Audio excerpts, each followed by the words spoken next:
For the reading of the gospel, we do that out of respect for Jesus.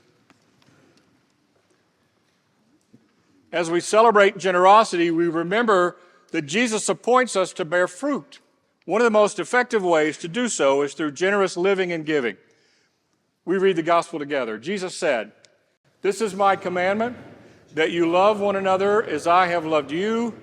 No one has greater love than this, to lay down one's life for one's friends. You are my friends if you do what I command you. I do not call you servants any longer, because the servant does not know what the master is doing. But I have called you friends, because I have made known to you everything that I have heard from my Father.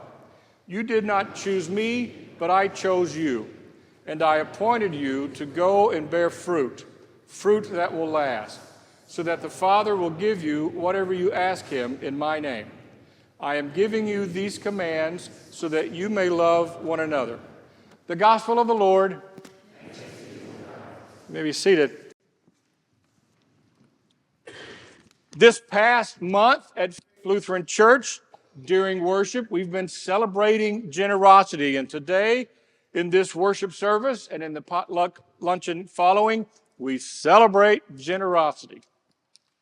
You've been asked to make a financial pledge for the mission of God through Faith Lutheran Church. As Greg mentioned in his sermon 2 Sundays ago, there is no better place to address the needs of the local community and the world than through giving to your church.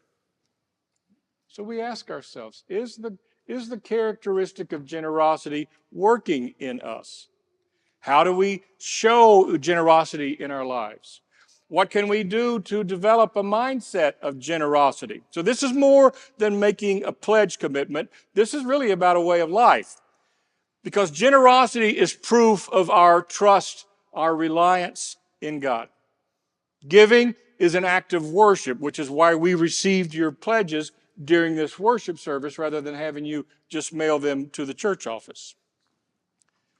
God blesses those who choose to advance God's work. And one of the ways we do that is through the church. Our relationship with Christ is the only true generosity motivator.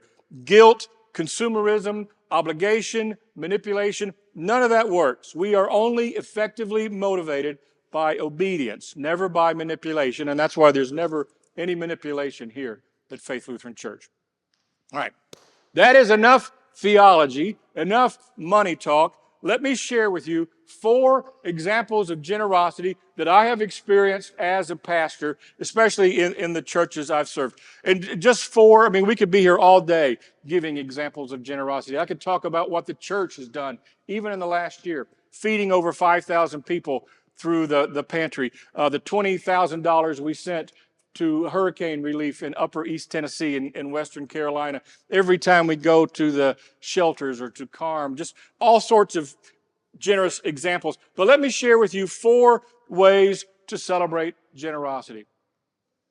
First example, Jesus. Jesus.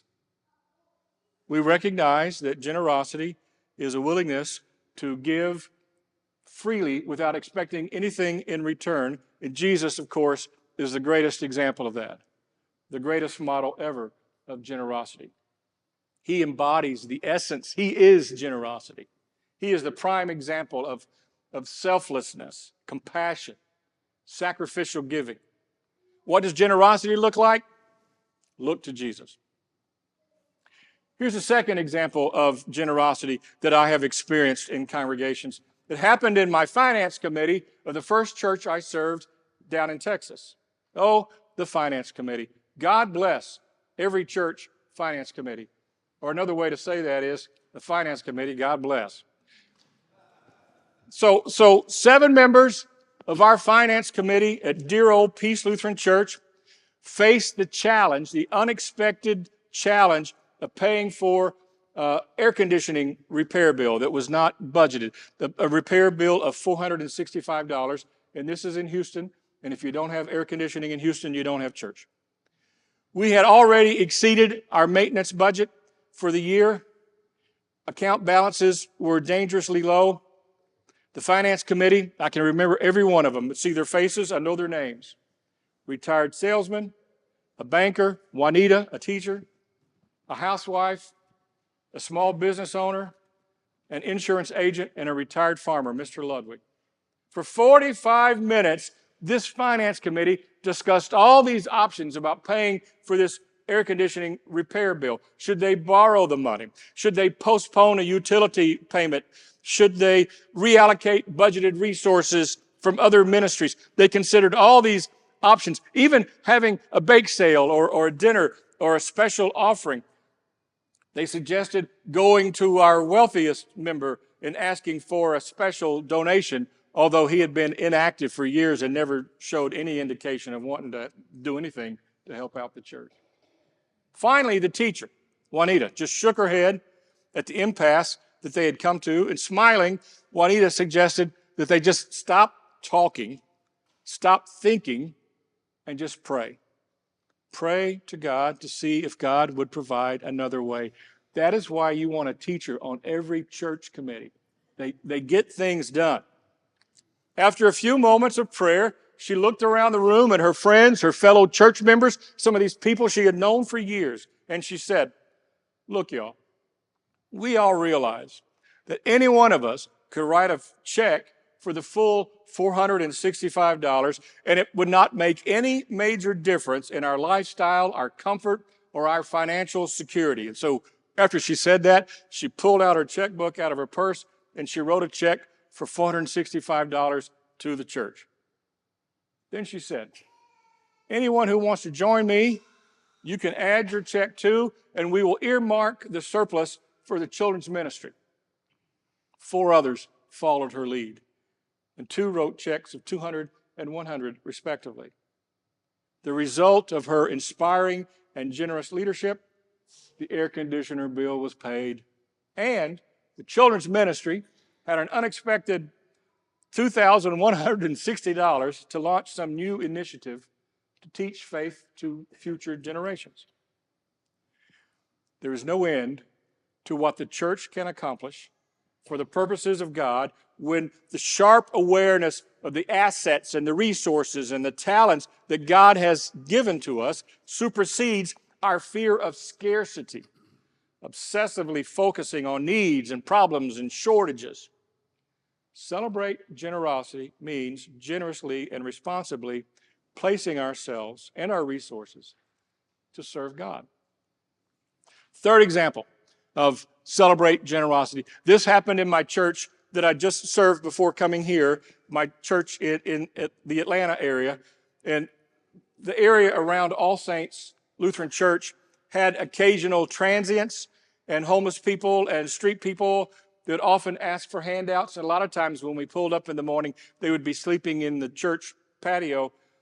And so our staff, we developed all these rules and guidelines and policies for how to help people, how to refer them to get help. We had many discussions about the pros and cons of giving cash or give vouchers or give addresses to all the other social agencies. I remember one day we had a staff meeting. We must have talked about this for 3 hours, and we never really came up with a conclusion. The same day of that staff meeting, I was leaving the church, and I noticed our part-time custodian was carrying out a big garbage bag out to the back of the church. There was kind of an alley, and we had a dumpster, and there was a homeless person sprawled out next to the dumpster, and he looked barely alive. I don't know if he was even conscious. But as our custodian approached the dumpster, he put down his garbage bag. He reached into his pocket, pulled out his wallet, and he removed a few dollar bills. Without having been asked, he walked over to this homeless person and gave him the money and told him something, and then continued his work and went back into the church. I was humbled by his act of generosity. This part-time janitor who had the lowest salary of anybody on the staff, he was the one who, without being asked, he was the one who, while the staff had spent several hours figuring out how to deal with homeless people, he was the one who did it. And so I asked the custodian why he gave that money without even being asked. And also, I kind of pressed him about whether he thought the homeless person might misuse that money for drugs or alcohol. And then he said, Larry was his name. He said, Pastor, I always do that when I can. I give them a little bit of money and I say, God bless you. Because I figure that even though they may be pretty messed up, they are some mother's son.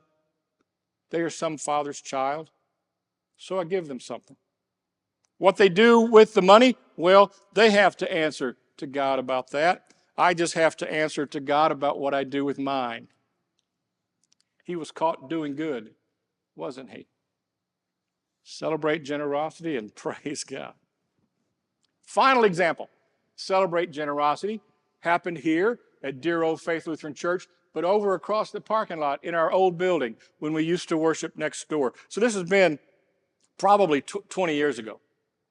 We had this kind of pillar member, really important member, longtime church member. He was a proud grandfather as he stood at the baptism font with his family for the baptism of his baby granddaughter one Sunday morning. Another infant from another family that was new to our congregation was baptized at the same service. We pastors call that a double header. So following the service, these two families were intermingling. If you may remember, we had a baptismal font up front and we had these communion rails. And so they were intermingling up there around the communion rails and they were having turns, taking pictures. And at one point, the mother from the new family needed to get some things out of her diaper bag. And so the grandfather from the other family, he offered to hold her baby. So other church members were starting to come in and several commented on the baby to the grandfather, and talking to him about, oh, I love your baby. And he would say, oh, this one isn't mine. I'm just holding this baby for a minute. This is not my child. Monday morning, that grandfather called me on the church phone at my office next door. Said he wanted to see me right away. Gulp. I assumed the worst, thinking something had upset him, this important long-term member. He was upset about something that happened the day before at church. And when the grandfather arrived at my office, he told me, he said, Pastor, I want to change my will to include the church. I want to talk with you about how to do that. So I was stunned, and I couldn't help but asking him what brought this grandfather to this decision. And his eyes grew moist as he said, yesterday, Pastor, I realized that while I was holding that other baby, the one from the family that had just joined our church, I kept telling people, this isn't my child, this isn't my child. But then it dawned on me that this is part of my family, part of my church family. And that I have a responsibility for that little boy, just as I have for my own granddaughter. And I've been a member of this church for many years, and in God's eyes, I am a grandfather to more than just my own. I've taken care of my own children with my will, but I realize I also need to provide for the children of our church. So I want to divide my estate and leave a part to the church as if the church were one of my children. Those who celebrate generosity have a God-given vision to plant seeds for trees whose shade they will never see. Today, let us celebrate generosity. Amen.